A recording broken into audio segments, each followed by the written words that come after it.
Hey everybody, it's X, and welcome back to another premiere draft of Kaladesh Remastered. Looks like our rare here is going to be the same rare that we pick one, pack one in our first draft, and honestly I had a very good time with it, so I may just windmill slam that yet again. We've got some pretty good uncommons, though. We have Renegade Willsmith, would be a great wheel with Depala. Doubt that'll happen, though. And a Long Tusk Cub is actually just a sick card for any energy kind of deck. 2 mana for a 2/2. Whenever it deals combat damage to a player, you get 2 energy, and you can pay that 2 energy at any time to put a +1/+1 counter on it. So if you have a lot of stuff with energy, like Aether Theorist and stuff like that, you could even turn this into a 3/3 before you even attack with it. And then it's just very hard to block, and it keeps getting larger and larger. So Long Tusk Cub is probably going to be the best card out of this pack because it leaves us the most open. It's one color, and it is also incredibly powerful. So I would say that's probably the best pick. But you know, Depala, though. We got Dwarves in here. Here we have a dual land in the rare slot, which would be nice for collection purposes. I don't actually have that at all, so slightly worth considering for that if you do like your rare drafts. As far as what we have to go with Depala, there's really nothing. We have Cathartic Reunion, which is just a little mediocre draw spell. Lathnu Sailback, just a mediocre beef creature. And Herald of the Fair, a mediocre mid-game creature. Of course, mediocre doesn't mean unplayable. These are all just cards you would like to ideally take very late in the pack and just run as like your 22nd or 23rd card. They are not something exciting at all. What is pretty exciting is Shrewd Negotiation and a Weaponcraft Enthusiast, as well as the removal of Daring Demolition, Thriving Rhino as well as one of the best common creatures, and Skyskiff, one of the best common vehicles. So there are some great cards in here. Skyskiff still leaves us pretty open. It's a colorless card we could put into any deck, and it goes well with Depala's vehicle things, but Shrewd Negotiation is incredibly powerful. You get to steal your opponent's best creature, and the other removal is fine. I think I'm just going to go with the Shrewd Negotiation here. Time is running out there, so I have to just slam something there. We do have Visionary Augmenter, which is a dwarf, and it is one of the best Fabricate cards. It's a 4-mana 4/3 or 4-mana 2/1 that comes with 2 1/1 servos. Really, really nice. Glint Sleeve Artisan is pretty great as well, but obviously not as good as the Augmenter. This one is just a common, it only fabricates 1, definitely a lower impact card. That's pretty much all we'd want for a Depala deck. I mean, Spireside Infiltrator would be mildly playable, because it is good at crewing, since you have to tap it to crew things, and every time you are tapping it to crew things, you're dealing damage to your opponent as well. So it's a nice little combo there, but it's not exactly a dwarf or anything, so it's not the perfect combo. So it looks like we're not missing a whole lot in the other colors either, so I am just going to slam down that Visionary Augmenter here. Ooh. Ooh. So we have the Ball Lightning style vehicle here, Oval Chase Dragster. It is a very all-in card. It's definitely kind of a coin flip of if it's going to be a good position to play it when you have it. Because obviously the best position is if maybe you're in a race or something and your opponent has tapped down all their creatures, then you play this out of nowhere with a Depala out. You could even crew it and attack for 7 immediately. That would be awesome, but there's just going to be a lot of situations in this format especially where they're just going to have a 1/1 token and they can block with a single 1/1. Sure, they'll still take like 5, but this can very easily just trade off and die immediately. So I think I like Restoration Specialist a little bit more here. 2 mana for a 2/1. For 1 white, you can sacrifice it, return an artifact and an enchantment from your graveyard to your hand. We're not super likely to have a ton of enchantments in this deck, but we are planning on grabbing a lot of vehicles to maybe be able to bring back with that card. Alright. Some more options here. There is another Oval Chase Dragster if we want to go all in there. Sweatworks Brawler is just a decent creature. It's got Menace. You can play it for pretty cheap if you have early game artifacts or little servo tokens that you got from fabricating and stuff. Mobile Garrison is a pretty decent vehicle. 3 mana for a 3/4. It crews for 2, which those stats aren't the greatest, but whenever this attacks, you get to untap another artifact or creature you control. So you get to untap whatever you used to crew it, which is quite nice. So I think I might just take Mobile Garrison here. I'm not a huge fan of the Iron Tread Crusher or the Oval Chase Dragster, as I said before. I just really, I don't like anything that just immediately trades for a servo. It just feels like there's tons of servos and Thopters in the format. Here we can take a Prophetic Prism to open up the ability to splash things pretty well. We could even try to splash in this Shrewd Negotiation if we get a couple more, or grab a couple maps or something. There's also Aviary Mechanic, which is a 2-mana 2/2 Dwarf, so if we play that and then Depala, we've got a 3/3 out attacking, which is pretty great. This also helps with replaying any Enter the Battlefield effects, or getting any Revolt triggers. So that is a decent pick here as well, especially with Fabricate cards. So Aviary Mechanic is definitely something to look out for, but I think I'm going to take the Prism here. I just really like the idea of having the ability to splash in this Shrewd Negotiation. If we get a lot of Fabricate stuff, that's when this card is the most powerful, because you can just fabricate tons and tons of 1/1s out, and then you're giving your opponent a single 1/1 for whatever their best card is. So I really want to try to fabricate that out. And the other thing is we could even just give them our Prophetic Prism if that's the only blue card we're trying to splash. Alright, so we have Propeller Pioneer that goes with that Fabricate plan. We also have Self-Assembler, and my love for Self-Assembler can never be quenched. I'm just going to slam that card down every time, as you've seen if you've watched the previous drafts. So the Renegade Wieldsmith did wheel, as well as... Oh wait, that wasn't one wheeling, that was pick 8. Here's pick 9. Here's the first Renegade Wieldsmith wheeling. That pick right before was just there happened to be another one. So I guess we're pretty much going to be red-white aggro again this time around. It has been a while, though. We only did that in the first draft. So this is nice, though. Double Renegade Wieldsmith. Obviously an incredibly aggressive card, even without vehicles. It's a 3-mana 3/2. Whenever it becomes tapped, you just say, that creature can't block this turn. So if you can curve out with this thing, you can really, really get very aggressive. Very similar to like Territorial Hammerskull was in Ixalan, if you ever drafted that. So there's a lot of stuff it can do. So now, Cathartic Reunion or Lathnu Sailback, I don't think I'm splashing in a Leave in the Dust. And I'm definitely not taking a random green or black card here. I'll just take the Sailback.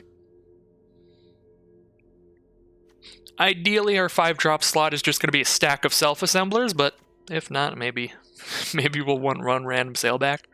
We can take a Built to last here, kind of a random little pump spell. 1 mana for +2/+2 till end of turn at instant speed.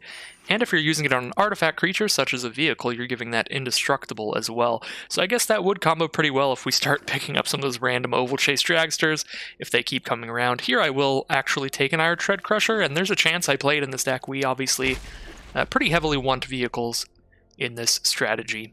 So we have a really cool mythic rare in this pack, but it is not good in draft. It is a 6-mana artifact that doesn't do anything until you pay 8 mana, but when you pay that 8 mana, you get any permanent card from your library and put it onto the battlefield. And you can do that every turn, just 8 mana tap, do that next turn, 8 mana tap, do that. So really, really fun card in Historic Brawl, in Commander, in all of that kind of stuff. But definitely not good in Limited, and I don't expect this to be good in any constructed formats outside of Brawl, so I probably don't need a second copy, so there's not really a reason to rare draft it either, seeing as I already have one. If you ever want to look at how many you have in your collection of anything, just hold down the Alt key to see that. So in this pack, I am going to take a Revoke Privileges here. I just have 0 removal spells so far, so I feel like I really want to make sure I have at least a couple of those, so I am going to take Revoke Privileges here over some other cards that are pretty good for our deck as well. Skyskiff, Glintsleeve Artisan, and Salivating Gremlins would all be fine takes. And here we have an even better removal spell than the one that we first picked, and it's very unlikely we're going to take anything over it, but I suppose I will double check the cards here to see what we'd like. Propeller Pioneer would be a good wheel. Audacious Infiltrator would be fine. Again, I don't really like creatures that can just trade with a 1/1 servo, and this does only have 1 toughness. However, this can't be blocked by artifact creatures, so they literally can't just trade for a servo or a Thopter on blocks. And also, in a vehicle deck, we're obviously going to be using this to crew a lot, in which case that 1 toughness won't matter if we're just using the 3 power to crew an Iron Tread Crusher or a Mobile Garrison. So Audacious Infiltrator, Propeller Pioneer, those would be fine wheels. If not one of those, I guess just a Mastodon or an Egan Construct, some kind of artifact. But Thopter Arrest is the pick. Very good removal spell. Even better than the Revoke Privileges. Now, what do we have? Countless Gears Renegade. I don't think I have a ton of ways to trigger that Revolt in the early game, but I do like having 2 toughness. I guess... I mean, these are both Dwarves. They both work with Depala in that way. Kind of a hard pick. We've got the 2-mana 2/2 that could potentially spell out a servo, or we have the 2-mana 3/1. Again, as I said before, the high power cards are good with vehicles. That lets us crew our Iron Tread Crusher off of only a 2-drop. But, I don't know. I like having higher toughness, and the potential to spin out a servo is cool. Spire Bluff Canal, obviously we could take that for a rare draft. That is something I would definitely end up playing. So not bad at all. Interesting choice here again. Another Shrewd Negotiation. Definitely want to pick up more prisms or maps if I'm going to try to splash in a couple of those. Or we have the rare Toolcraft Exemplar. I think I'll just take that. 1 mana for a 1/1 Dwarf Artificer. At the beginning of combat on your turn, if you control an artifact, it gets +2/+1 until end of turn, and if you control 3 or more, it gains first strike until end of turn. So obviously this card is at its most powerful if you can drop this on turn 1, and then drop like a Prophetic Prism or something on turn 2. This is another card that would make us want to pick those Sky Skiffs and stuff like that very highly. So I will pick up a Toolcraft Exemplar. It is a Dwarf. It loves us having artifacts out.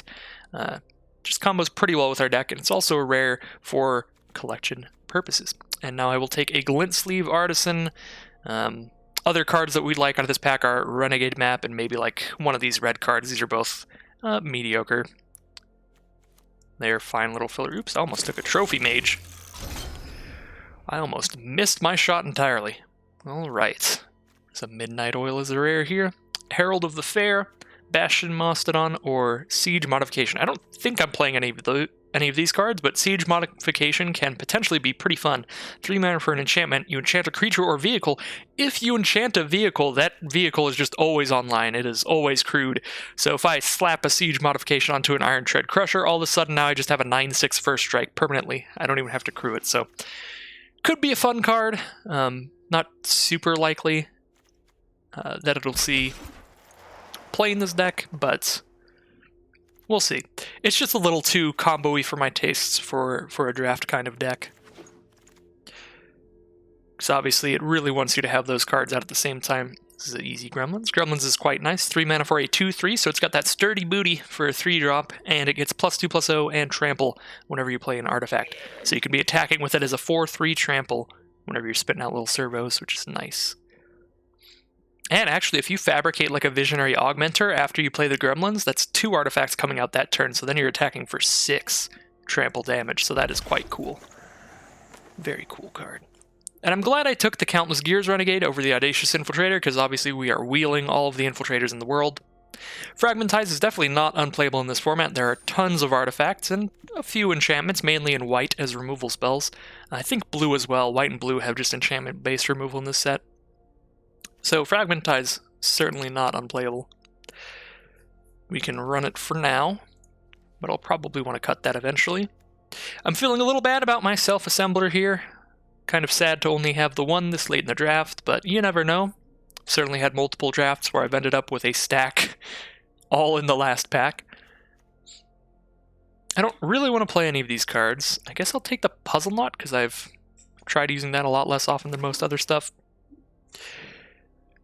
The power level of this card is very dependent on what your opponent is playing. Obviously, if my opponent is playing a similar deck to mine and they're trying to crew their vehicles with Audacious Infiltrators and stuff, this could be quite nice to come out and just shoot an Infiltrator down, and the second they play another 1 toughness creature, I can shoot that down as well.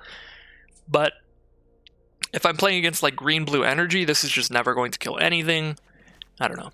I'm just going to put that in the sideboard for now, and we will take our rare out of this pack. SRAM's Expertise, 4 mana for 3 1/1 colorless servos, and you get to cast a spell with converted mana cost 3 or less from your hand without paying its mana cost. We played this in an earlier draft as well. I don't remember exactly what we were playing that time, but it was certainly a fine card. Works well with our stuff that cares about having artifacts on the field, and yeah, well, that's pretty much it. It'll be hilarious if we could do that with the Salivating Gremlins. That could be very cool. Alright, we have another Self-Assembler here. They're going to test me a bit, because I don't think that I should take this Self-Assembler. I think I'm at the point where I'm just going to cut Self-Assemblers from this deck entirely, because if I take Self-Assembler, I don't get to pick up a Chandra's Pyrohelix or a Speedway Fanatic. Both are very cool, very fun cards for this deck. Pyrohelix is obviously a great early game removal spell. If your opponent's playing 1 toughness creatures, you get to kill 2 of them off of this 1 card. Or if you're just doing this during combat to trade up with your creatures, you could do multiple damage that way.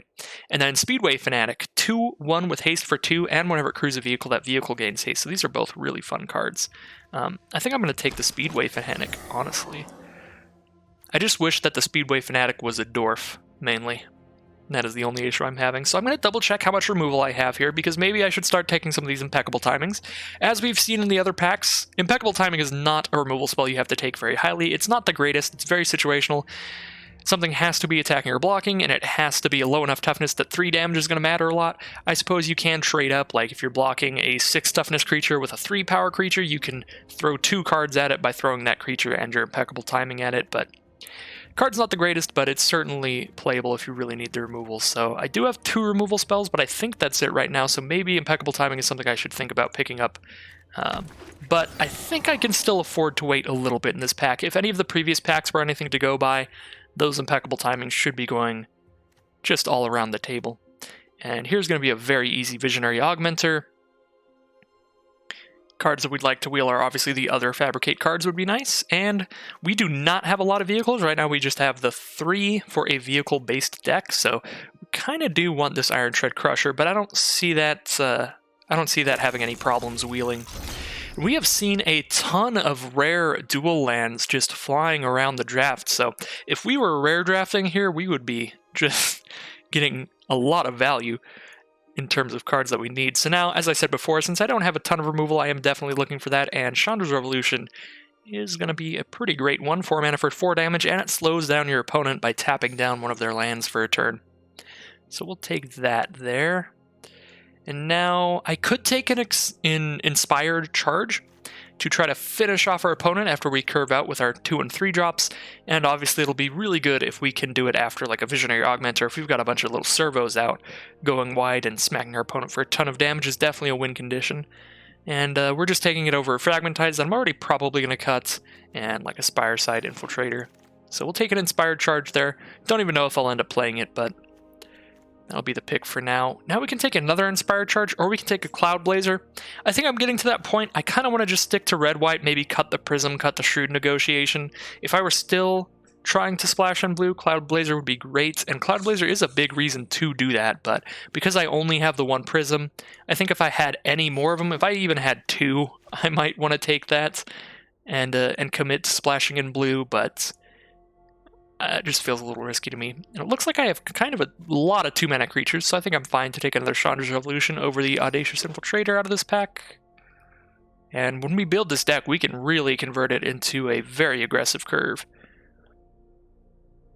I think to the point where I probably don't want triple Inspired Charge, but I'm very unlikely to play a Bastion Mastodon in this kind of aggressive deck. Maybe I could have even taken Hijack there. Hey, another Self-Assembler. Well, I think 2 of them is enough to be playable, so maybe I'll leave those in so I have a little bit of a late game plays, and I'm not just hyper aggro the whole time. Don't really want any of these. I'll take the Spireside guy, I guess. And there's an Iron Tread Crusher. It did wheel, and I think I'll actually play that. Inventor's Goggles, I don't know. I'll have to double check how many Artificers I have. I have a few, at the very least, so we're going to have to spend a lot of time deck building here. What I usually like to do is cut down the deck as I'm drafting, so that at the end the deck building is nice and fast, but I have to cut 12 cards here, and that may take a little while. Let's see. Built to Last, Fragmentize, Consulate Skygate, get out of here. Prism, nah, we're 2-color, probably be good. Cathartic Reunion, get out of here. Don't need draw spells if I kill my opponent real quick. I guess maybe I am taking out the Inspired Charges just to make it all easy. And then I need to cut 2 more cards. 2 more cards, and this will be a nice little Boros aggro deck. Question is, what 2 cards shall they be? Do I cut both the Self-Assemblers? Do I cut 1 Iron Tread Crusher and 1 land, maybe? Kind of like that idea. I kind of like the idea of cutting a land in this deck. And I feel like Iron Tread Crusher would just be the simplest other card to cut. do have a ton at 3 mana, but at this point, let me double check what's in the sideboard right now and make sure that I don't want to put any of these in. I don't think I do, like maybe Siege Modification just to be funny, but I feel like it's not that crazy with the vehicles that we have. Alright, so let's put that up there, and we're going to do type creature to sort that out and see what our actual creature curve looks like. That actually looks like a pretty nice curve. Huh. So I gotta cut 2 cards out with this curve. I think that I'm fine with my initial plan. Cut 1 Crusher, 1 land. Probably a Plains. I guess I can check my my color stats. I've got 14 white symbols and 8 red symbols. 14 white symbols, 8 red. I don't have anything that requires double red. And I have more early white than I have early red. So I think I'm cutting a mountain and an Iron Tread Crusher. And then we have a deck. We'll see how it goes. Boros Vehicles round 2, very similar to the first deck that I ever drafted in this format, but that deck went quite well, so maybe we can just get a nice little repeat of our first run here. We'll have to see. Our first run, we certainly were not Platinum, I don't think, so we were playing at a lower level of play. That might have helped. We'll see. Tons of 3-drops here, so definitely not a curve, but everything's castable. We've got 2 of each of our basic land types. Our mana is all ready for us. Just not really going to curve out here.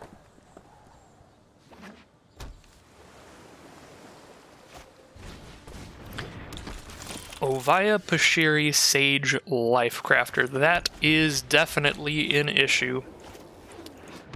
It is a 1/2. They can tap it and pay 3 mana to create a 1/1, or the really scary ability for 5 mana, they can tap it and create an XX, where X is the number of creatures they control. And it counts how big that is the second that they tap it. So if they have 5 creatures out, they tap this, bam, that's going to be a 5/5 forever, even if I kill all their other creatures. I think, if I recall correctly.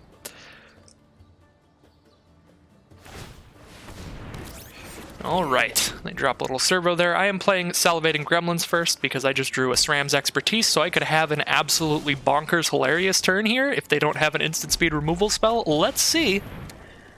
If they have a counter spell, this will be really sad, but if not, this turn is going to be the funniest thing ever.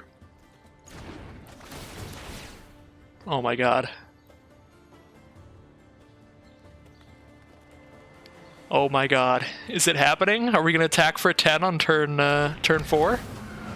Attack for 10 with the gremlins? Oh, we're doing it. Oh, we are doing it. Get in there, Salivating Gremlins. I could have also chosen Glint Sleeve Artisan and fabricated with it. But I like the Mobile Garrison a little bit better here because I kind of want a creature that's beefy enough to attack into what they have. And that is an incredibly sad card for our opponent to have.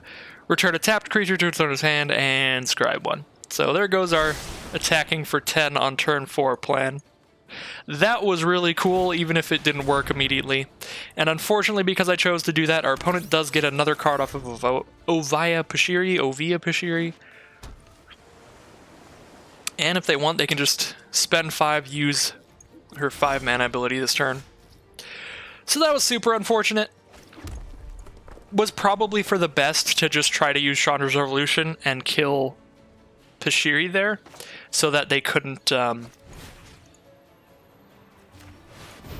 make a 5-drop this turn. But I suppose if I tapped out to do that instead, they could have also just made me have a really bad time, because they would have had 4 mana up, so they could have responded by tapping her to make a 1/1 and then returning her to their hand with Select for Inspection. So either way, I was kind of screwed to the Select for Inspection. But because we didn't know it was in their hand, when I chose to do the Gremlins thing, it was probably best to just try to kill Bashiri there. And it looks like they have an Aether Trade Winds as well, so they just have a million ways to try to protect her. So we'll go ahead and crew our garrison with the servo that's about to die. And then when we attack with the garrison, we'll untap the other one. Oops. So this will at least slow them down from getting a large creature off of her 5-mana ability.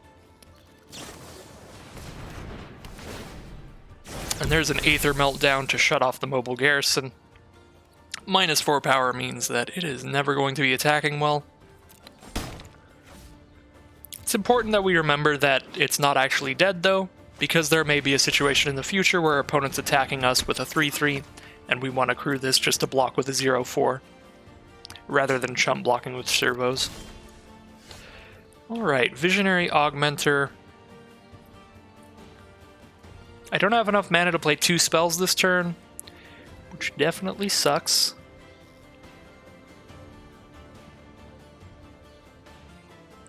So, do I just play like a Wheelsmith?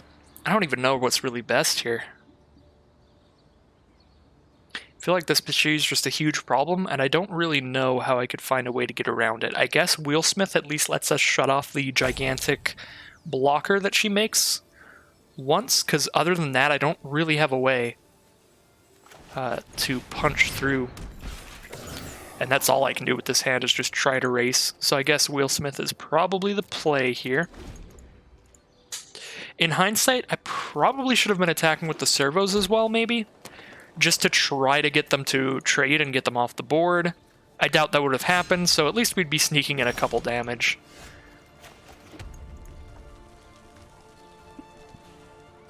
The problem with the Wheelsmith, though, is with Pachiri's ability, they can literally just wait to use it until after my trigger goes on the stack, so I can't even break through that way.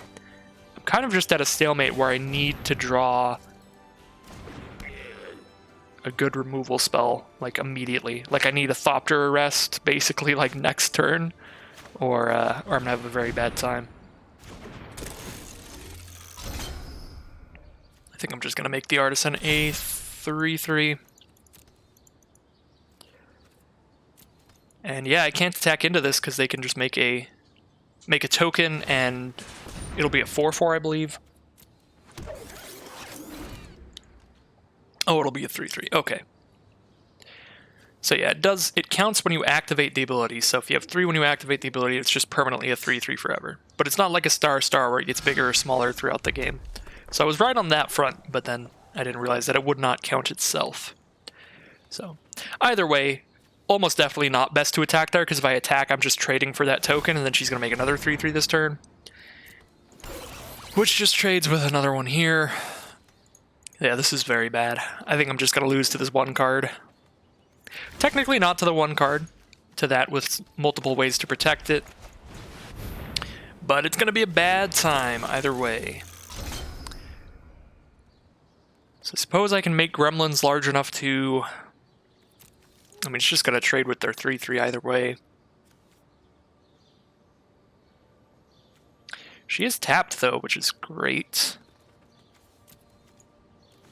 Yeah, let's fabricate those out, drop a mobile garrison to put even more damage on the gremlins. Gremlins is definitely just going to trade for the 3/3, which means that Wheelsmith will survive.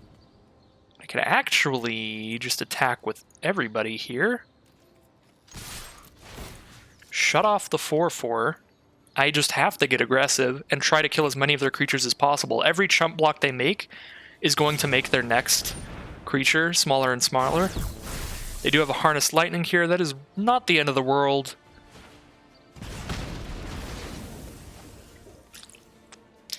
But it's certainly not great. So I feel like if I'm my opponent here, I would just not block, period. I would just be like, nah, I'm good. But I guess they're just in such a powerful position, it doesn't really matter here. They could actually just double block the Wheelsmith and then just put the 3/3 on a servo, and then they'll still have 3 creatures out the next time they activate Ovia. Alright, so they do make the block there to have none of their creatures die but still stop 1 damage. Fair enough. Yeah, either way is really good for them after that Harnessed Lightning. Here's the Sage of Shiloh's Claim with enough mana to make another creature, which will be a 3/6. It'll be a 6/6 now. Not a Thopter Arrest. I'm just going to scoop them up at this point. Even if I draw Thopter Arrest at this point, they now have a 6/6 and next turns, so they'll have a 6/6 and a 7/7. I just cannot crack into that, even if I draw removal for Ovia the next turn immediately. So really brutal start to this draft. Basically that one card absolutely dismantling me. She is quite the card. In limited, at least.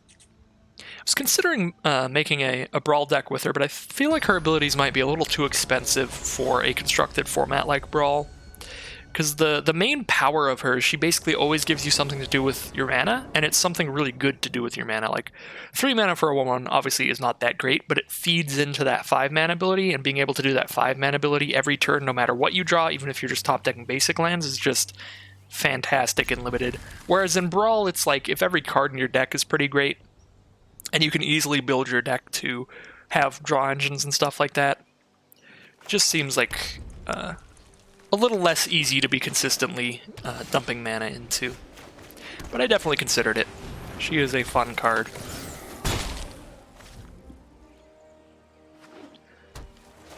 Alright, against white and blue with an Aviary Mechanic, I would not be surprised if my opponent is a white-blue flicker style strategy. That is one of the things that the color scheme can do pretty well. Obviously with Cloud Blazer being the best thing you can do there. If you can recast a Cloud Blazer just like once, you've just drawn 4 cards off of that one thing, which is very brutal. Huge swing of card advantage in your favor. Alright. So they can double block my Artisan, then I get to kill Hinterland Drake with it, so that seems fine. I think I'm good to attack with it here. Shram's Expertise doesn't do a lot. 1/1s are obviously not great against 2/2 and a 2/3, but I guess Hinterland Drake can't block the Cerbos. But still, I feel like I want to just play an Augmenter and make it a 4/3. But first, here's the Artisan. We'll see if they want to trade with the Hinterland Drake.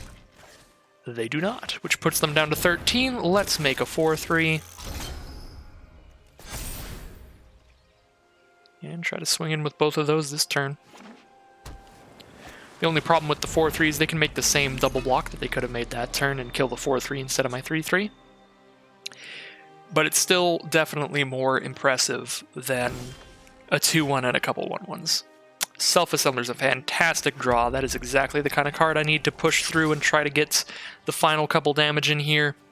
Just a couple 4/4s to be too big to easily trade for. So they'll have to make more double blocks, and hopefully, just with the momentum of these swings here, I can crack my opponent down before anything super crazy happens.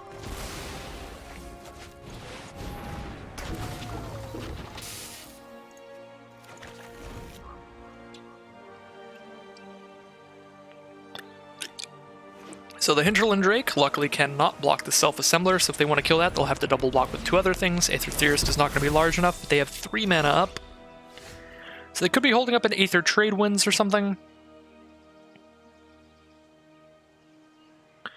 If I shoot something with Chandra's Revolution, what should I shoot? I don't think I can shoot anything that would be super impactful here.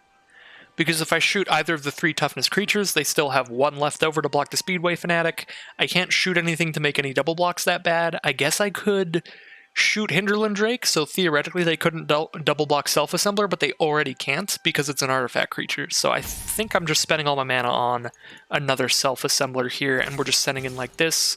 We'll allow them to trade Aviary Mechanic for our 4/3, I guess. Maybe I don't want to do that. If I attack like this, they can't make any double blocks that would kill Self-Assembler on board. Obviously, with Visionary Augmenter, they could just block with a 2/2 and a 1/3, and I can only kill one of those. Which is not fantastic. Yeah, guess we're just attacking with Self-Assembler and playing another one. And we'll have that Chandra's Revolution for next turn. They are down to 5. Unfortunately, we only got the 2 Self-Assemblers, but This is one of those games that does show off how powerful that card is. If I drafted 2 more self-assemblers, I feel like I would just be in an absolutely winning position. No way I'm going to lose this game. If I drafted 1 more, I think I'd be in a really good position. The fact that I only have 2 means that I'm like, all right, I'm in a good spot here to probably kill my opponent. But of course, Aether Trade Winds and stuff like that, they could do some fancy shenanigans, you never know. I think Chandra's Revolution still is not going to do a lot. I suppose I could actually try to use it and then just swing with everybody, because then they can only block 2 creatures, which would mean they die on board. Seems a little risky. If I had 7 mana, I would definitely do that, because then I'd have enough to cast Apala and do that. But I do have enough to SRAM's Expertise and poop the Apala out. And that is a Dwarf. Yeah, let's do that. I'm just going to spread the field this turn, and we'll Chandra's Revolution next turn.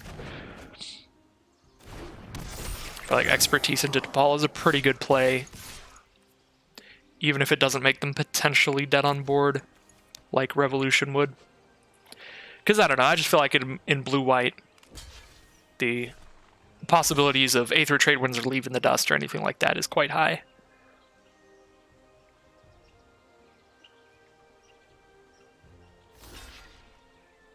Double block on the Augmenter to trade all of our creatures there, and a chump block on the Self-Assembler.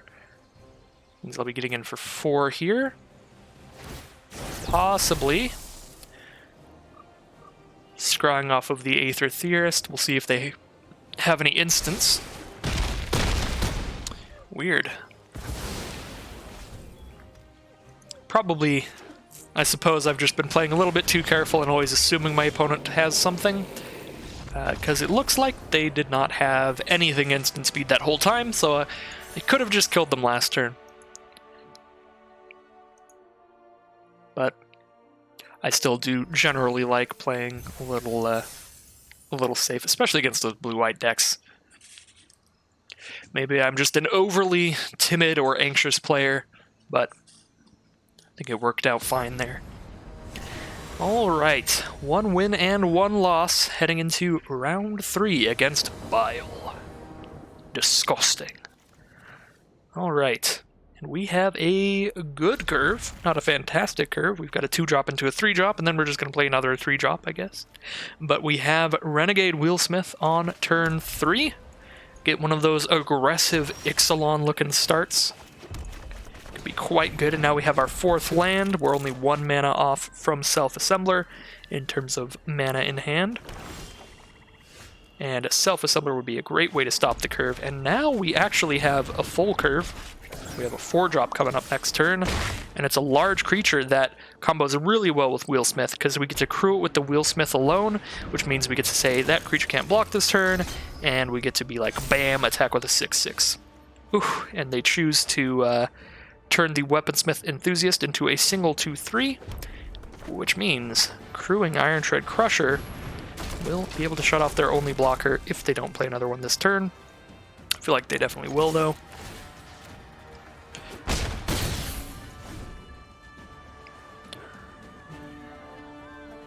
Alright, they are down to 13. They have 3 mana accessible right now. They could have a 4th in hand.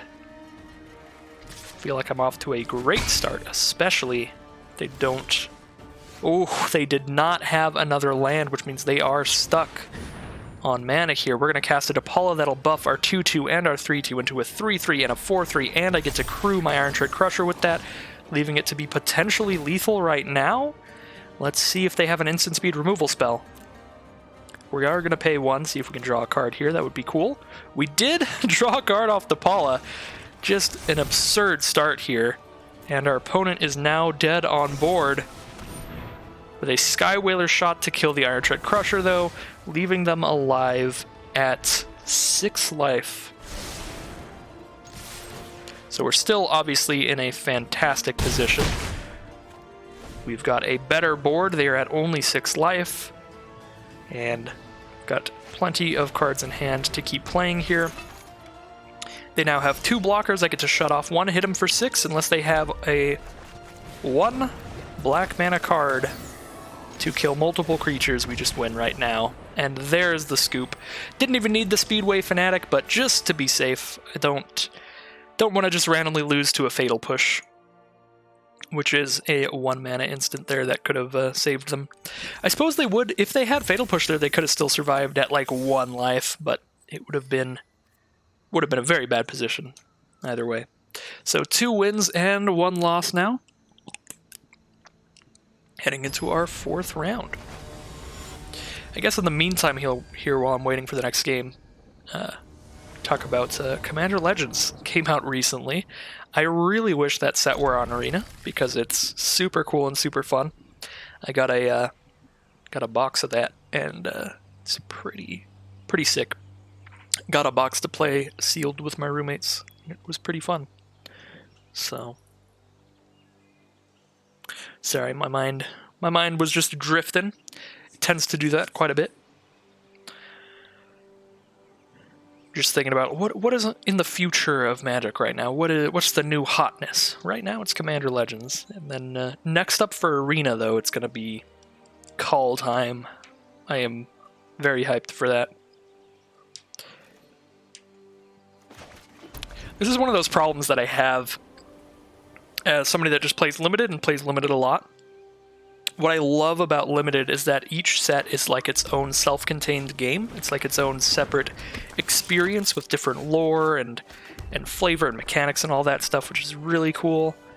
I don't know what I want to play here. Probably still playing Infiltrator, even though it would just trade for the 1/2 because Toolcraft Exemplar is not going to get larger anytime soon. Yeah, I really like that each set is a separate experience, so I really like playing a variety of Limited formats. And so it only takes me 1 or 2 weeks with a set, like we've had with Kaladesh Remastered, to just be like, alright, where's the next one? Let's get in on it. But obviously they cannot make sets that fast, unfortunately, as awesome as that would be. So I am basically already in Call Time hype mode, just because on Arena we don't have Commander Legends. If we had Commander Legends on Arena, I would be full on in that hype mode instead, to tide me off. So we've got a little 1/1 Death Toucher. I feel like that's fine to trade with my 3/1. I guess I'm just playing a Toolcraft Exemplar, because I don't really want to Thopter Arrest a 1/2 or a 1/1. Next turn I can drop a Visionary Augmenter, which will have 2 artifacts on the field, which will mean that Toolcraft Exemplar does get to attack as a 3/2 during my turn. It won't quite have First Strike yet, though. Unfortunately. Need 3 artifacts to do that.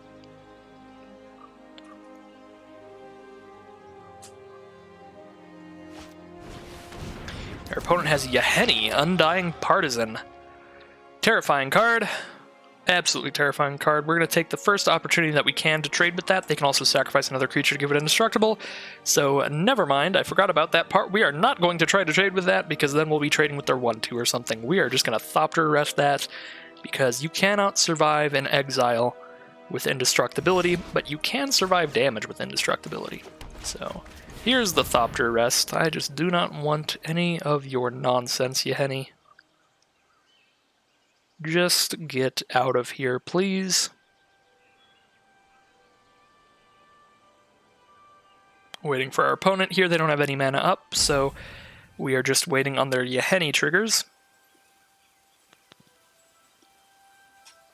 They could decide to sacrifice something right now for no reason. So that is why Arena is waiting for them, even if they're tapped out. Can it sacrifice itself, actually? It cannot sacrifice itself, so yeah, you just pass turn here, you don't sacrifice anything. If it could sacrifice itself, there would definitely be an argument for doing that if your deck has cards to return things from grave, like Fortuitous Find returns an artifact and a creature from your graveyard to your hand, but unfortunately it does not sacrifice itself. Furious Reprisal, 4 mana, 2 damage to 2 targets. There goes my field. I'm about to take a lot of damage from 1-power creatures. No, I will take 3 damage here, though. They get to attack with both of them, spit out a 1/1 servo with Aether Poisoner before damage happens, which will turn Inventor's Apprentice into a 2/3 on attacks. So it's not nothing. We will be taking some damage. And unfortunately for us, it seems like our opponent is a bit of a slow player. Or maybe they're having some internet problems or something. You never know. But I can't think of a single thing in the entire history of the game that you would be waiting on right now, thinking about. This is just an easy slam attack, poop a servo out. There we go. They could be playing 2 events at once. I've seen that happen a lot on Magic Online. Less so on Arena, because you just hop in, hop out. So... probably... this kind of sucks. Augmenter is not going to be large enough to trade with Apprentice by itself, but I do want to spit out the servos. That'll be if I fabricate. If I turn into a 4/3, I guess I'm just taking the Aether Poisoner damage every turn, but nothing else could hit me. They are red-black, though, so they're very likely to have more removal. But the question is, if it's the kind of removal like Furious Reprisal, it's actually going to be worse for us if we fabricate than if we put the tokens onto the Augmenter itself. There are just a lot of options here. I think I'm going to spit out the servos. Then the only thing that's attacking me is the Apprentice, and even if they attack with Apprentice, I could potentially just double block with a 2/1 and a 1/1 and trade there. This will obviously feel very bad if they have Chandra's Pyrohelix or something.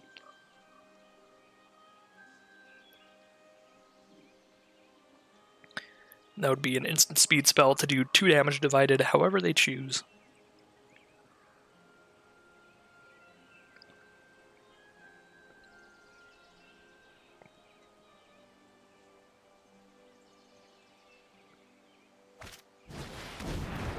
Maul Fist Squad. 3/1 with Menace or a 4/2 with Menace. They pick 3/1 Menace, spitting out a 1/1 servo with that. So I could just shoot that with Revolution, but I feel like that's not entirely necessary. I can double block that with 2 1/1 servos and just not really worry. I can play Mobile Garrison as a 3/4 blocker now, or I can play Gremlins or Artisan. I feel like I'm not under a ton of pressure. I think I have time to just poop out a vehicle here. Next turn I can play Artisan and like spit out a servo or something. And then Garrison could attack if I wanted to.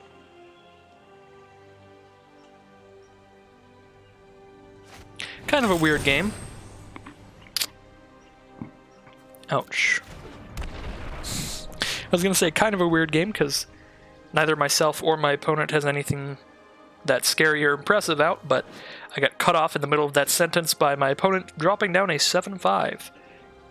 Definitely not the end of the world. We are definitely going to have enough blockers to trade off with that. It would be awesome if Revolution was an instant speed spell, but unfortunately it is not. So, how do I want to do this? How do I want to trade with that? 5 toughness. 1, 2, 3, 4, 5. Probably just double block with Garrison and Augmenter.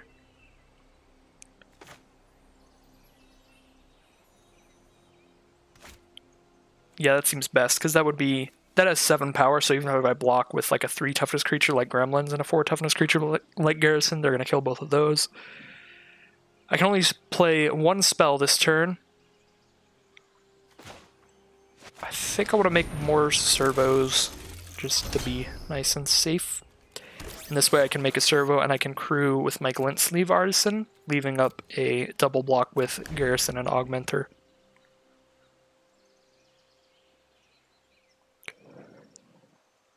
This will of course go very poorly if they do have an instant speed burn spell in hand.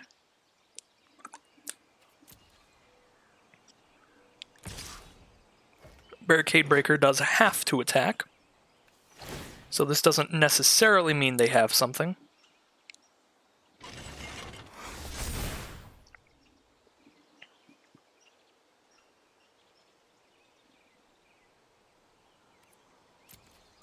So here I'm stuck with kind of an awkward position where I either block like this and I just get hosed by an instant.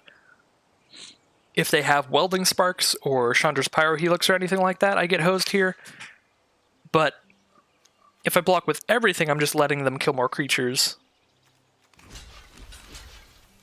I think I'm going to block with everything. I just really don't want to get got by Welding Sparks here. This makes it so if they have Welding Sparks, they just kill Mobile Garrison, and they take 1, 2, 3, 4, 5. Breaker still dies. If they have Chandra's Pyrohelix, they kill my 2/1 and a 1/1. It takes 1, 2, 3, 4, 5. So this plays around basically any 1 instant speed spell The only one instant speed spell I think that they could have to make Barricade Breaker survive would be make obsolete. That would give my entire field -1/-1 until end of turn, but casting that at any point in this game is just going to hose me with the amount of 1 toughness creatures I have. They could also have built to smash, but that won't make it big enough. Because 3, 4, 5, 6, 7, 8. Yeah, 8 power against the 7 toughness it would have. So yeah. Unfortunately, in doing that, we obviously lost even more of our servos. But now the only creature that was genuinely scary is gone, and we've got time to kind of just chill, I think. Yet again, play Salivating Gremlins. We've got a couple removal spells back up, and I think it's pretty likely that my opponent and myself are going to just stare at each other for a bit. So we could talk some more about upcoming sets, I guess, but they haven't really released any of the spoilers for Call Time, unfortunately. We are still months away. They did have an Essence Extraction at instant speed, so that makes that really large block actually good. So, glad about that, I guess. And they have Die Young as well. If they just flat out top deck removal, that will be very bad, because I don't have any more creatures in hand.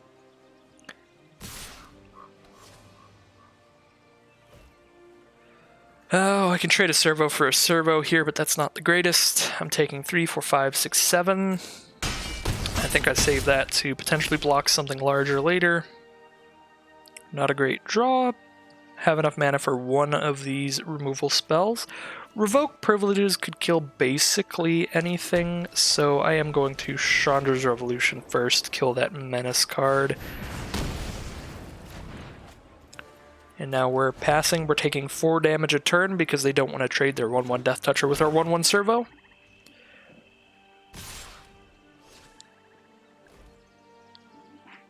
Take 4, down to 6. I'm on a 2-turn clock now. Gifted Aetherborn as well. We did draw into Depala. Depala could absolutely save us from where we're at now. Depala is large enough to block anything they have except the Death Toucher and survive. So if they just draw a basic land here, we are in a really good position. Obviously not like great, but a lot better than we were in is what I mean to say. Because I am still at 6 life, and I don't get to draw the cards with Depala unless I attack with her, so I have to attack into their Death Toucher, which feels really bad. But Depala gives us an out to potentially draw just a stack of dwarfs. Which, drawing a basic land, I think that's our only option. If they attack with everybody this next turn, I basically have to, double block Sweatworks Brawler, lose Depala, take 1, 2, 3, 4, 5, go to 1. Or I block there and there, take 1, 2, 3, 4, 5, go to 1. Yeah, I go to 1 life either way. Next turn, if I just hold back and block. If I attack with Depala and I don't immediately draw a castable dwarf, I just die. Unfortunately, because I block the 2, 3, and I take 6. So this is really a really tough position here.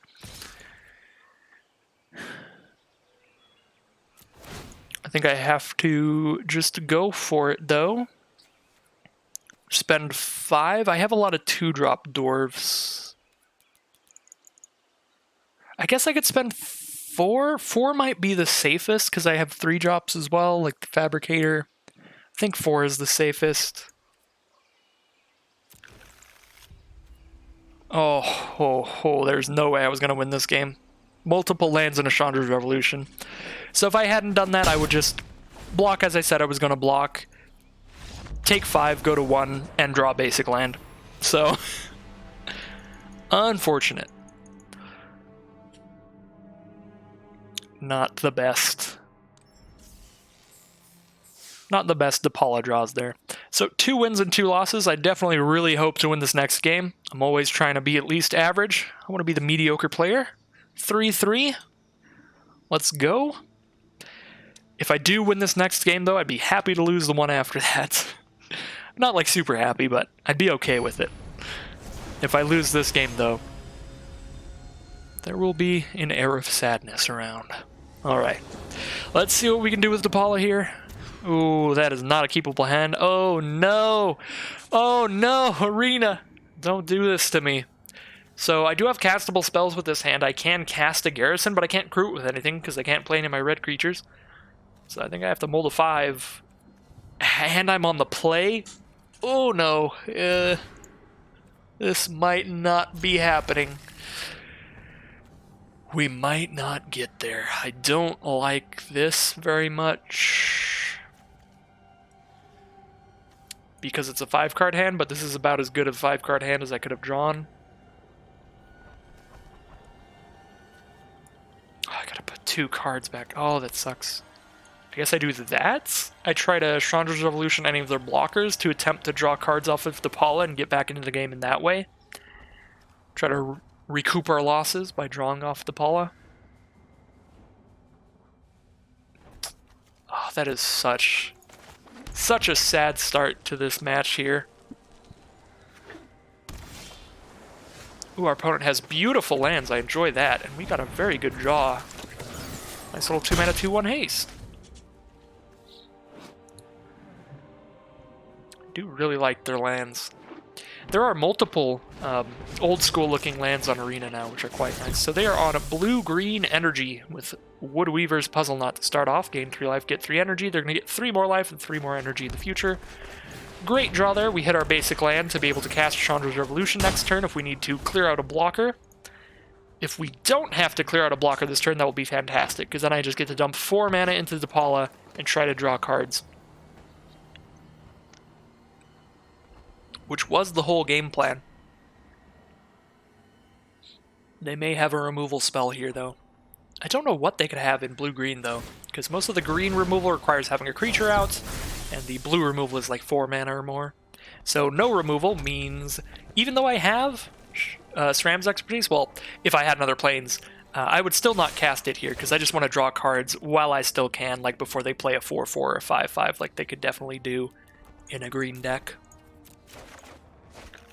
Bam! And we draw 3 cards, Iron Tread Crusher and 2 Audacious Infiltrators. Depala has done it. We've drawn 3 cards. We basically didn't mulligan at this point, which is phenomenal. Thank you very much, Depala. We have a shot at this game now. They do have an Ice Over to cast on Depala, which is mildly unfortunate. We do not get to attack with her anymore, draw any more cards off of her. And unfortunately, Speedway Fanatic is not a dwarf, so it only has 2 power, which means we can't crew Crusher the turn we play it with it. So I get to just play an Infiltrator or play Crusher and don't crew it right now. I don't like either of those things, really. But I guess I'm playing Infiltrator. Nice little 4-2. Put our opponent down to 15.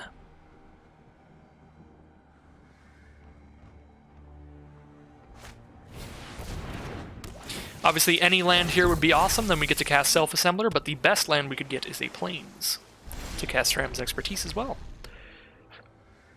No land quite yet, and our opponent has a Shipwreck Moray. They have so much energy, at any point they can just give this +2/-2, so we have to treat this as they have a 0/5, 2/3, or 4/1 blocker. With a 0/5 blocker, they can just block Infiltrator. With a 2/3 blocker, they can block and kill Speedway Fanatic, so I think we definitely don't want to attack with Speedway Fanatic. I guess we just play Iron Tread Crusher, try to crew that and get in there. They can't block that well, and it will attack in for 7.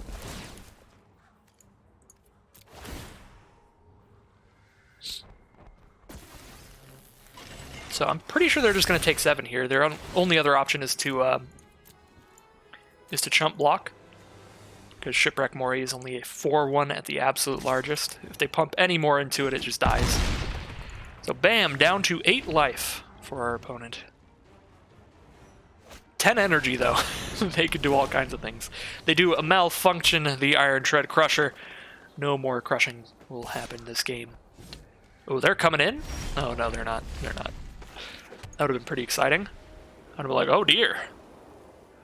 Am I actually going to die here or something? Alright, so they are at 8. They can only block one of these things, but obviously, if they block my Fanatic is a 2/3, that's bad for me, but they would go down to 4 life to do that, and then I can Chandra's Revolution their thing. I can SRAM's Expertise and drop an Audacious Infiltrator, or I can just cast Self-Assembler, or Visionary Augmenter. Let's just go wide here, I guess.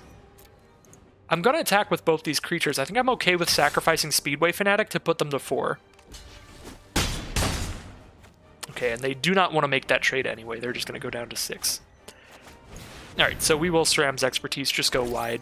Poop out another 4-2. And 3 servos. I actually kind of think this deck might have been better with an Inspired Charge or 2. We do have a lot of servo production.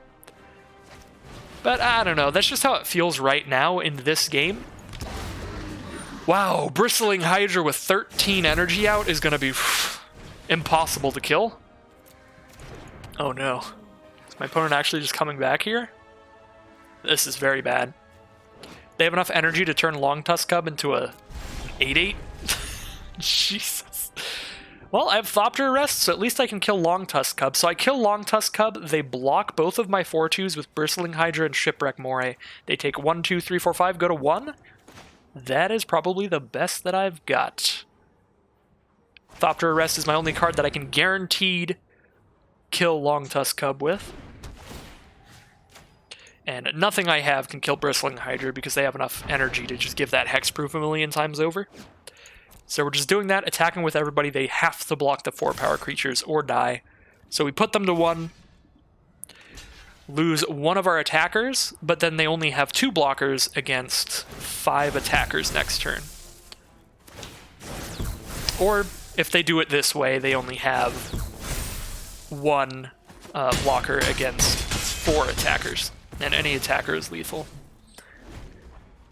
Alright, they need to gain some life, or they need to poop out 3 more blockers. They just gained 3 life and got another energy. Unfortunate. I can attack with everything, put them down to 2. I can attack with everything and put them down to 1 if I kill Reservoir Walker with my Revolution. I think I do that. I lose Speedway Fanatic, they go to 1.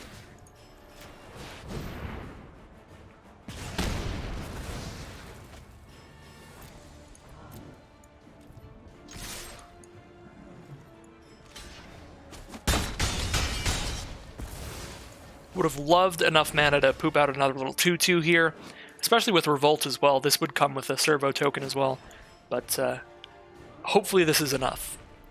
They have 2 cards in hand, one of which they just top decked. They need 2 more blockers or a removal spell and a blocker, or more life gain to get back into this. I suppose if they had anything to give Bristling Hydra double strike, I could just immediately die, but they're green-blue, so that's not really a possibility. I just thought it was cute. Alright, and there is the concession. So we got there on the mold of 5, putting us at the 3 wins for exactly average draft win, or draft run. Alright. We're back in it. 3 wins. Even if I lose this next one, we're all good. Get 1,000 gems, whatever. It's chill. Not bad at all. That was just a fantastic showing from DePaula. DePaula drawing 3 cards off of our top 4, off of the 1 attack we managed to pull off with her. That was 100% what we needed to get into that game. That was pretty fantastic. Another awkward hand here. I've got a lot more plains than mountains. Well, not a lot more. I think I have 2 or 3 more plains than mountains. So with the ability to actually cast Speedway Fanatic and Gremlins off of any land here, I think I kind of want to keep this. I feel like I'm just not that far from having a pretty great curve, especially because my opponent goes first. If I just top deck a Plains as my first draw, then I'm completely set. We didn't, but we've still definitely got time.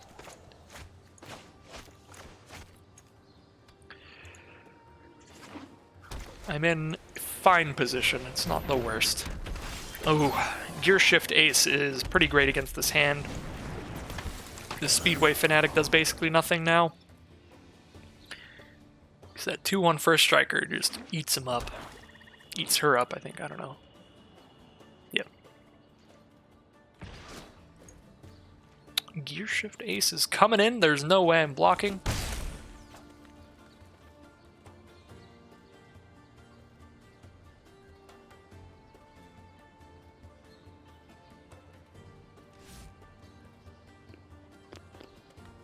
What do you got? They got 3 mana ready. They can drop a Gifted Aetherborn. They can have an Essence Extraction. They can have all kinds of things. Alright. Well, looks like the unfortunate draws are following us into our round 6 here.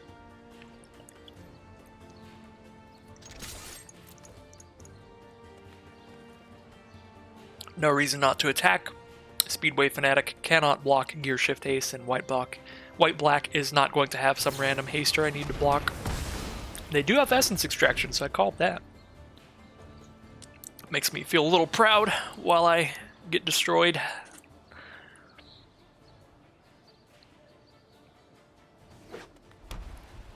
Four mana up for our opponent. 2 plains, 2 swamps. Here comes Countless Gears Renegade, just as a 2/2. We are not having fun over here. We're quite far off from Visionary Augmenter. We need 2 plains for that, so I'm just going to dump that one.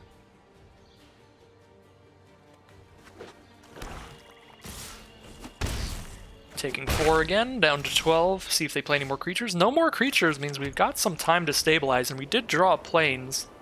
I don't really like the idea of revoke privileging a creature right now when they have a 2/1 and a 2/2, so I think I'm just going to play my 2/3. If they don't have any removal, obviously a 2/3 is thick enough to hold those off. My gremlins have ample booty. There's some weird looking gremlins too. They look like little anteaters, kind of. With 4 arms. Oh, these are kind of freaky. Well, I just drew 2 plains in a row after discarding Visionary Augmenter, so that certainly feels bad. But at least I drew 2 plains in a row, so I can cast everything else now.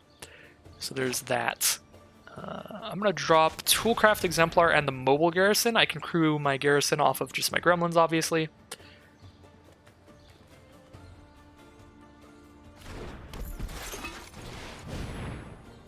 And then my garrison can just block their garrison. None of my other blocks would be that good against their garrison, which is why I'm doing that, especially because they're going to crew it and give it first strike, so I really want something that is sturdy enough to take the beating that a mobile garrison would provide.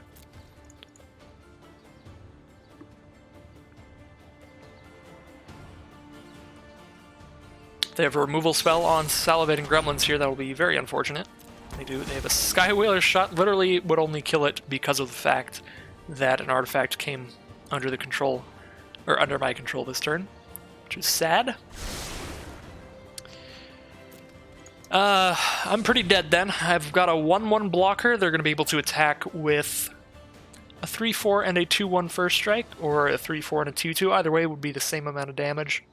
I do not have enough power to crew Mobile Garrison. Oh, weird. I guess they just don't want to crew here. Want to hold it up for a block, maybe? Yeah, they definitely could have had 1 more damage on me there. Oh, they needed it for Improvise, for Fenhaller. Very fancy. Big old scary card. We're absolutely going to have to revoke that, which unfortunately will mean we're not casting anything else this turn unless we draw another basic land. So, any basic land, come on. It would be fantastic. Unfortunately not. There's no way I'm not revoking Fenhaller here, so I'm going to be taking 5 this turn, going to 3 life. But the turn after this, I get to drop 2 creatures out, so potentially...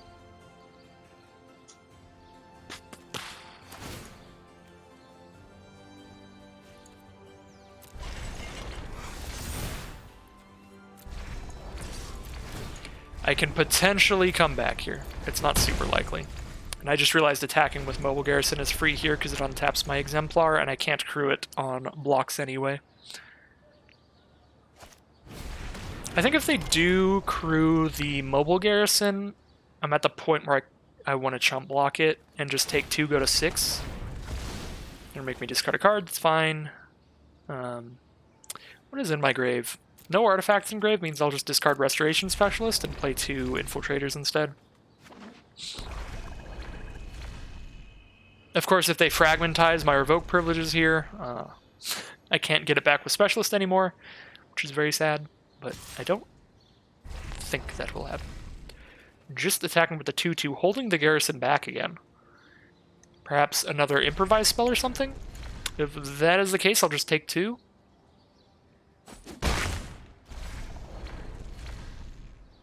Why does Privileges keep keep messing around with Fenhaller? Got these little red circles pinging off all the time. It's very weird. Alright, just pass. Strange. Yeah. We are on the double infiltrator play. And these infiltrators can crew the mobile garrison. So I am no longer attacking with it this turn. That way it will be untapped and ready to block their own garrison. I am not attacking with Toolcraft Exemplar either, because it only has 2 toughness and it does not have First Strike yet. I need 2 more artifacts out to get First Strike on attacks. So I am just passing turn. This is kind of just a hilarious couple of turns now, because this Fenhaller is just going to keep making noises at me. Every time any phase is passed, I don't know what's going on there. Just has to constantly remind us that Fenhaller cannot crew mobile garrison, in case anybody was wondering. Can't attack or block either, actually. Fenhaller just wants the world to know it is not having a good time.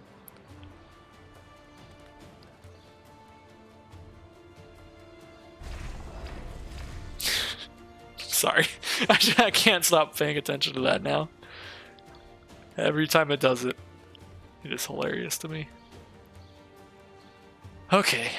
Is my opponent coming in here? I think we might have made it to a board stall at this point, which would be pretty great.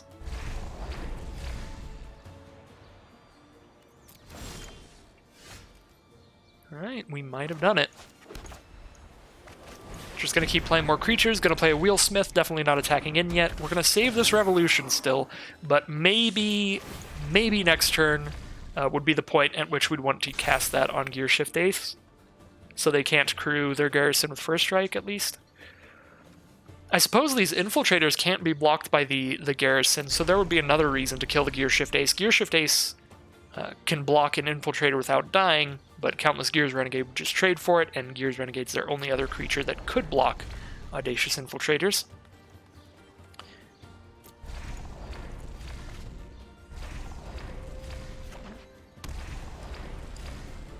So yeah, if they don't play any creatures here, they did just play a land off the top, it looked like.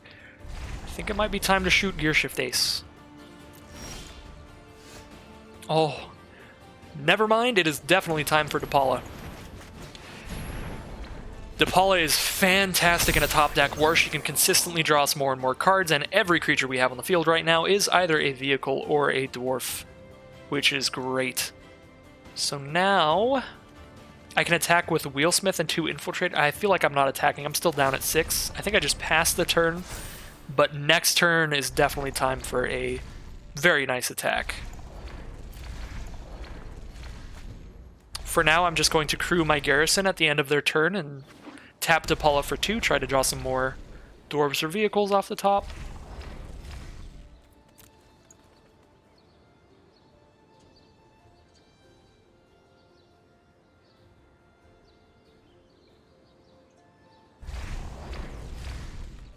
Alright, crew it up.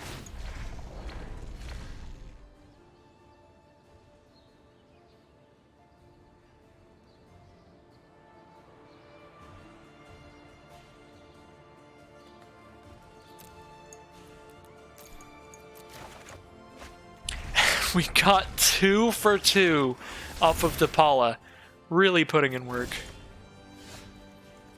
Giving us a Visionary Augmenter and a Glint Sleeve Artisan, giving us just a ton of blockers to be able to go for a large attack this turn. I think I crew... I kind of want to just hold back the crew. I can attack with Wheelsmith, shut off Gearshift Ace's block, and attack with both Infiltrators.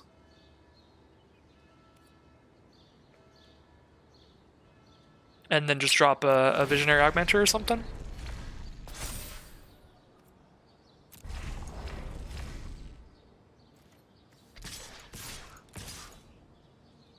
So if I do this and I shut off Gear Shift Ace as a blocker, Gear Shift Ace crews Mobile Garrison as a 3/4 first striker. It kills Wheelsmith. Oh. Actually, this is a position I need to go to full control mode because I messed up, so that I can crew Mobile Garrison with the Wheelsmith instead of attacking with the Wheelsmith. There we go. But I'm not going to attack with the Garrison here. I'm going to save it as a blocker. Still. There we go. And that's how we got around Wheelsmith just dying to a first striking Garrison. Alright, so we make the trade there.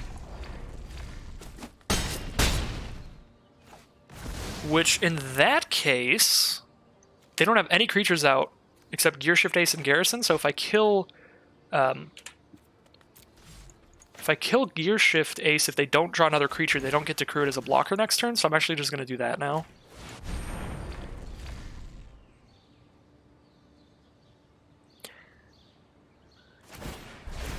Instead of fabricating Augmenter. Fenhaller, you gotta chill out, Fenhaller. I can't with this constant pinging. Alright, we'll see what they draw. If it is not a creature, we're in a fantastic position. Alright, we did it.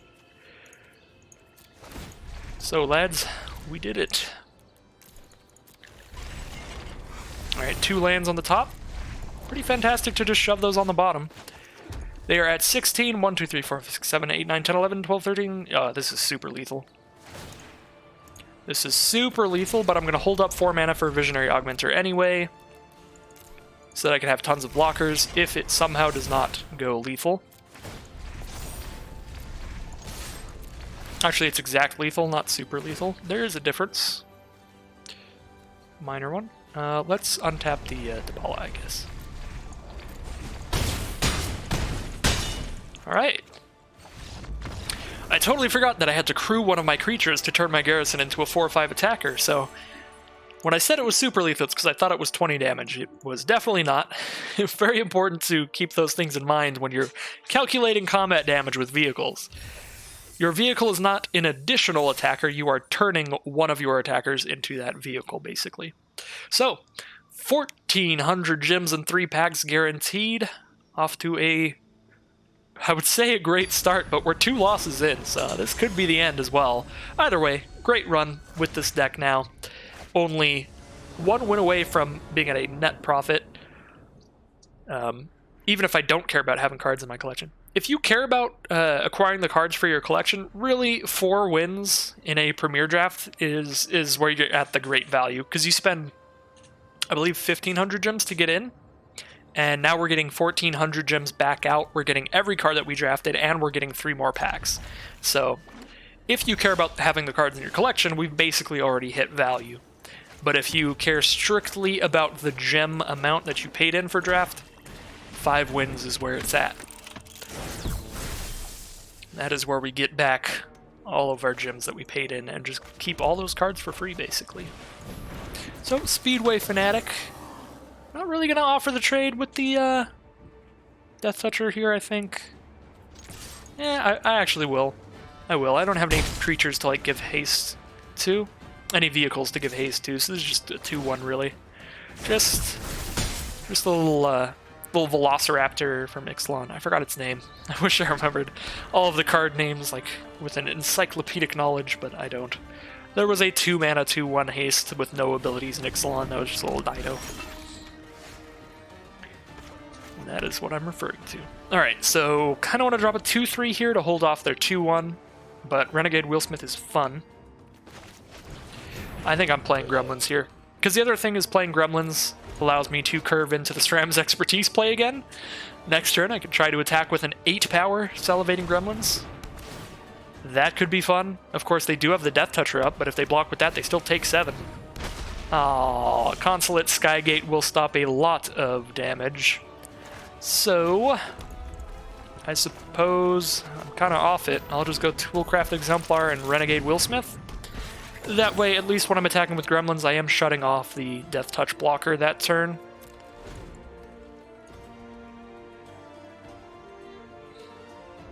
Yeah, that extra 4 toughness really put me off that plan there.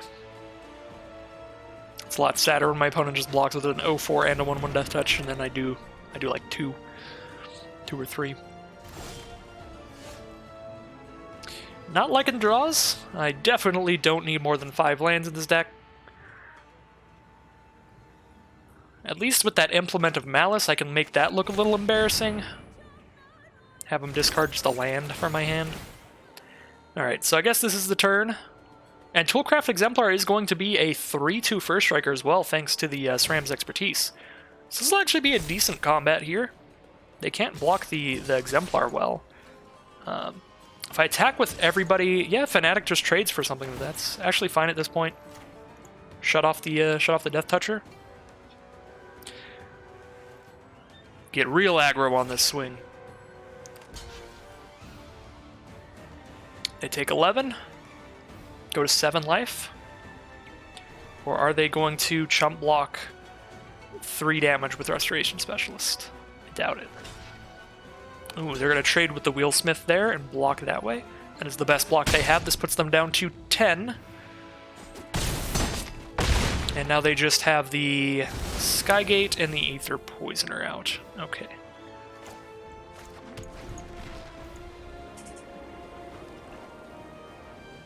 So I do get to keep attacking with a 3-2 First Striker at least. Unfortunately, with the Skygate remaining on the field, I can kind of just block perpetually, which is not the greatest.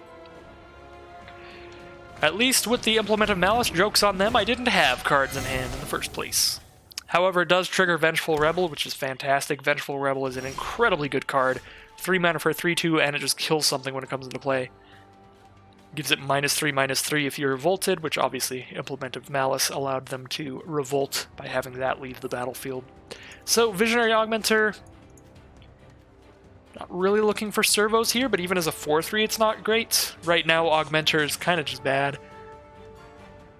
As a 4-3 it just trades down into the 3-2. As a 2-1 with 3 more servos, my servos kind of just chill. They're not really getting in there against that Vengeful Rebel.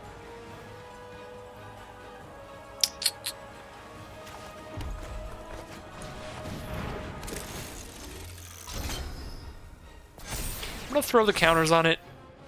My opponent is in black-white, and if they have a Make Obsolete, I don't wanna lose every single creature that I have. Make Obsolete is a 3 mana instant. All creatures your opponents control get -1/-1 until end of turn. Very powerful card in this format.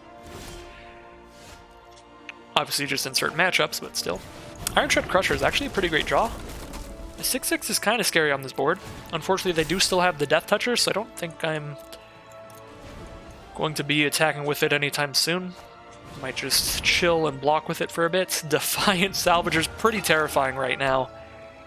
They get to sacrifice creatures or artifacts to put +1/+1 counters onto that, and right now they have a lot of those. So that could very quickly just become the largest creature on the board by far. Infiltrator's not the greatest, but it crews Iron Tread Crusher, so that is going to be the game plan with that. Not attacking with Crusher here, though. I can't give it First Strike or anything, so they just block with the Death Toucher. And then we are back into the board stall, except I don't have a 6/6 blocker.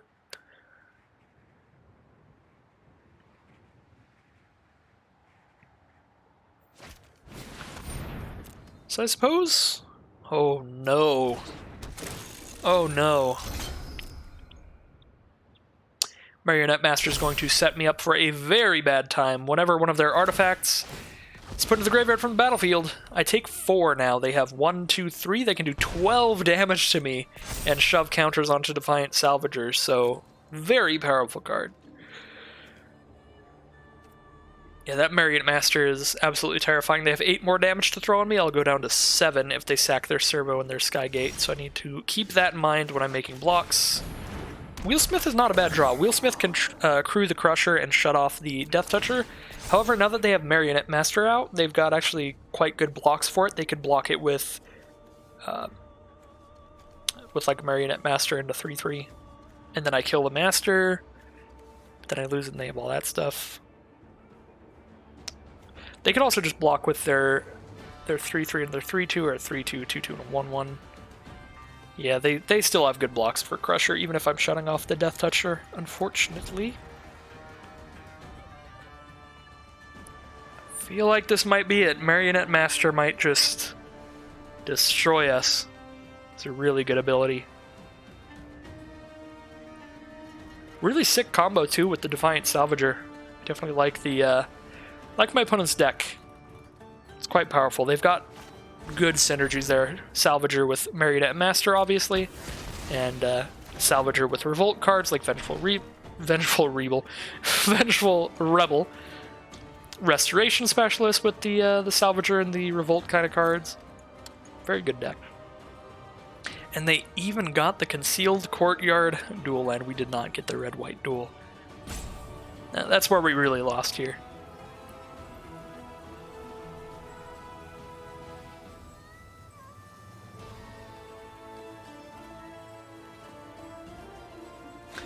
So, our opponent is thinking a lot, but they do have a lot of stuff to choose from.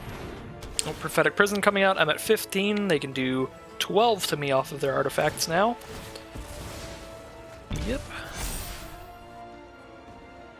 Down to 11. They can do 8. I'm basically at 3. Land is not what I need.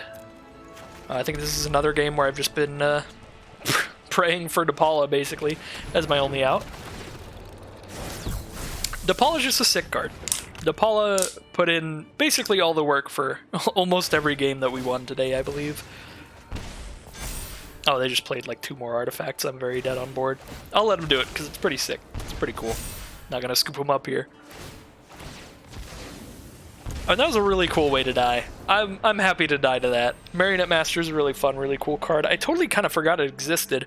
I do really like artifact-based brawl decks, combo decks, stuff like that. And that game right there definitely put Marionette Master back on my radar for historic brawl purposes to build around that. So that's cool. I'll make sure to throw that in my my Tezzeret deck and some stuff like that.